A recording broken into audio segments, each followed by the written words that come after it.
Hello dear student, I hope आप सब अच्छे और ठीक होंगे।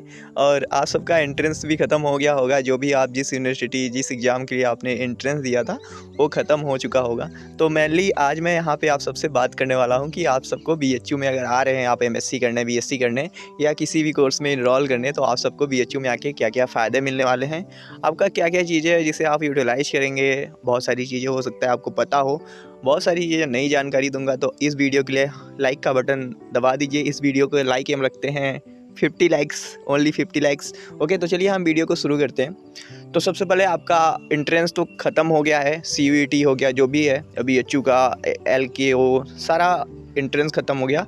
अभी आप लोग रिजल्ट का वेट कर रहे हैं। रिजल्ट जब आ जाएगा तो कॉल लेटर आएगा आपका।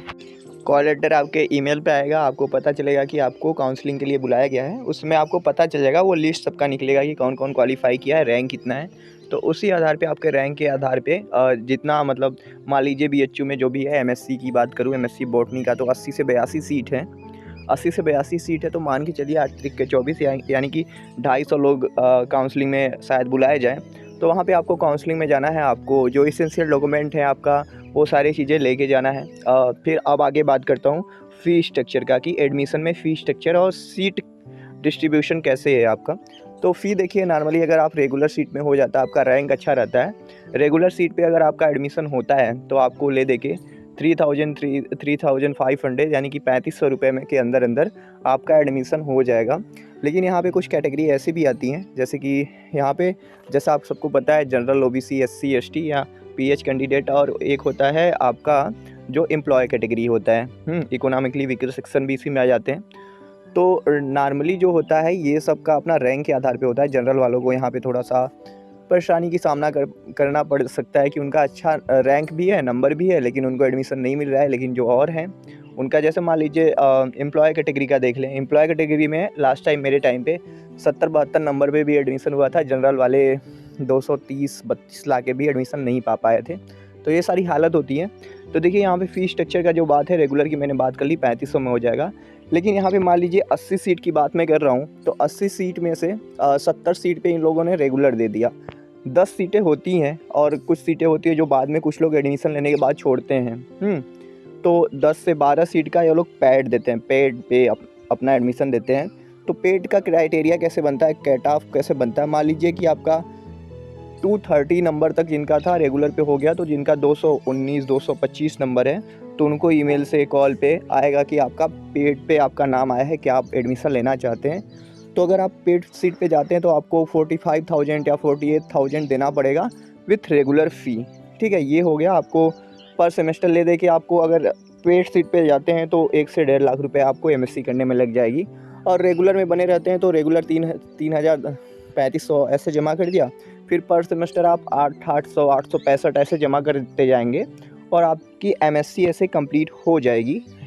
और दूसरे भी कोर्स में ऐसा ही होता है। तो ऐसे नॉर्मली यही चीज़ हो गया।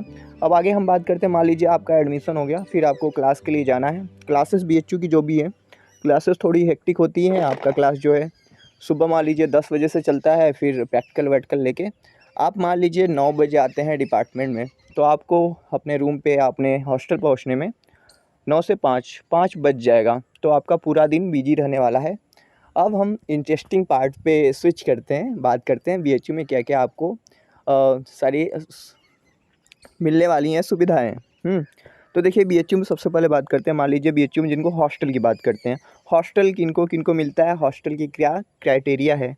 हॉस्टल की क्राइटेरिया है आपका कि आपका रैंक अच्छा होना चाहिए, क्योंकि पीटी इंडेक्स पे आपका हॉस्टल अलॉटमेंट होता है। तो आपका रैंक जितना अच्छा है, रैंक का 80% मार्क बनता है, आपका रैंक अच्छा है, नंबर अच्छा आपने एंट्रेंस में लाया है, तो वो बनता है। फिर एक चीज़ होता है डिस्टेंस पे, कि आपका अगर अब मान लीजिए बीएचयू से घर का आपका डिस्टेंस बहुत ही ज़्यादा दूर है, तो उसका भी इंडेक्स बनता है एक।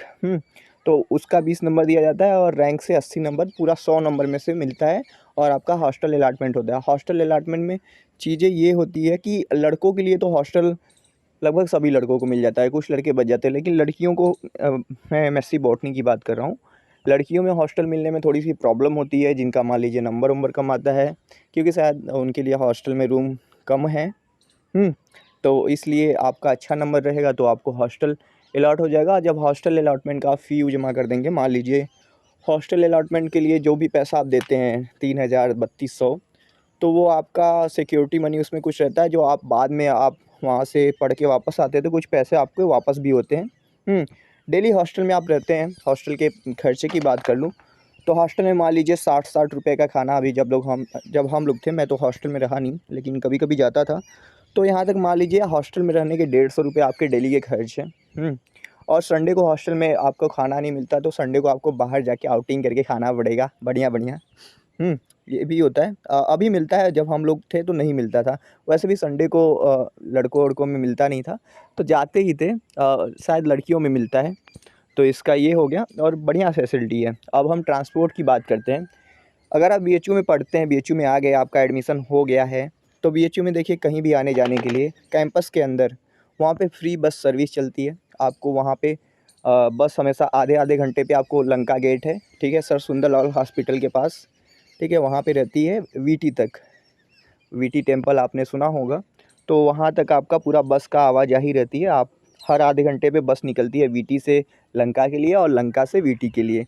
तो आपको कहीं भी आना जाना है, आप उस बस से फ्री में जा सकते हैं। नहीं तो अगर लंका से आप कैंपस आना चाहते हैं या कहीं जाना चाहते हैं, कैंपस के अंदर बाहर करना चाहते हैं, 10 रुपये ऑटो का किराया लगता है, उससे जा सकते हैं।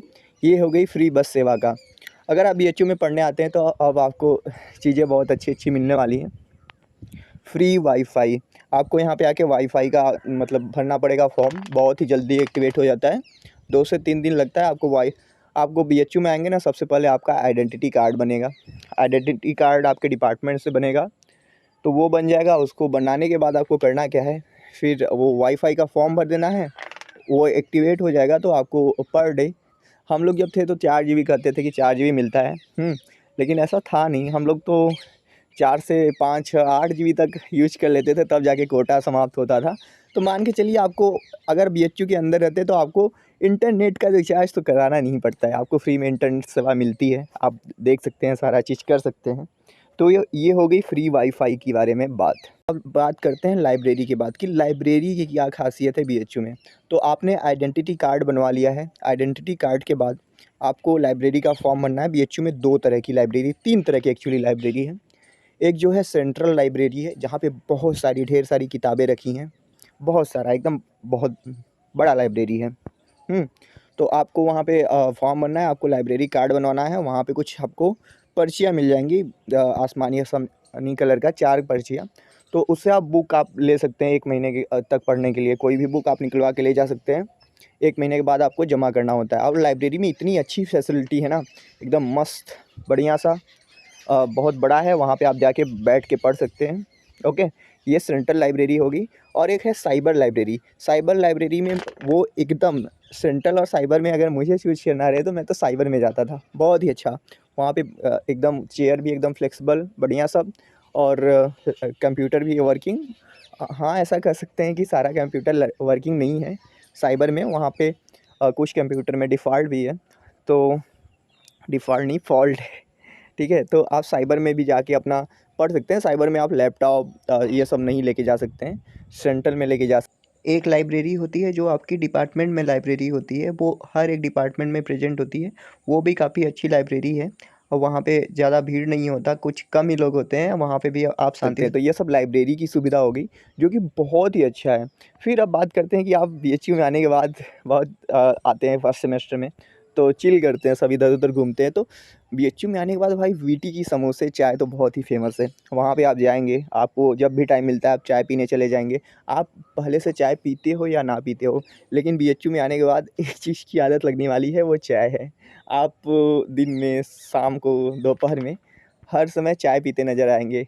आप अकेले नहीं पियेंगे, बहुत सारे दोस्त रहेंगे आपके साथ। तो वीटी के चाय, पकौड़े, पकौड़े नहीं, एक्चुअली कचौड़ी बोलते हैं, और समोसे बहुत ही फेमस है।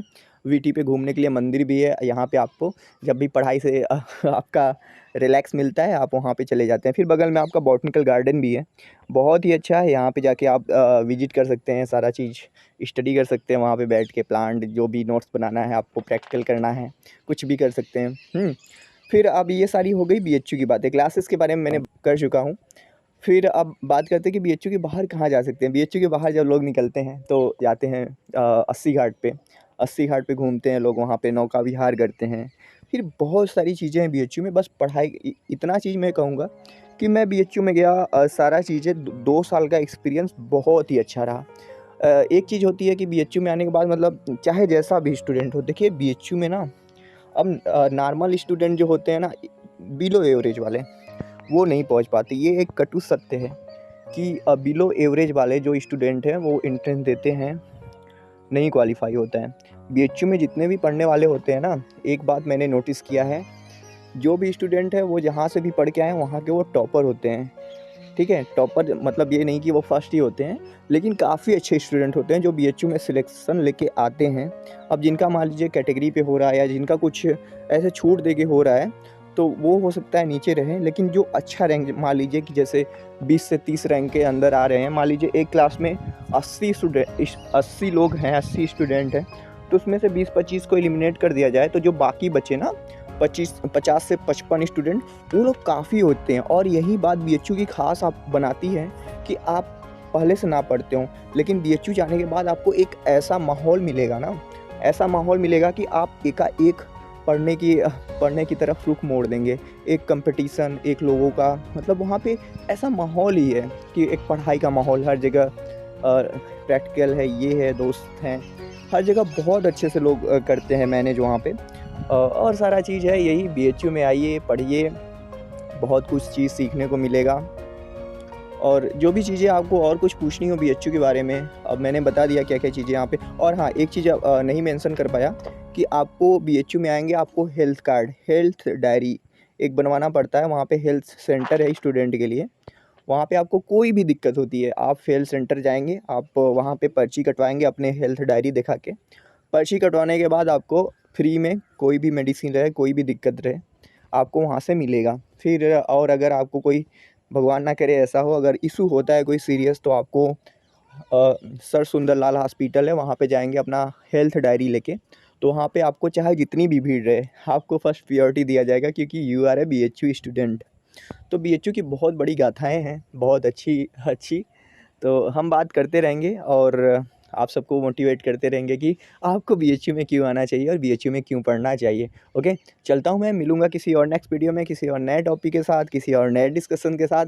Thank you for watching this video.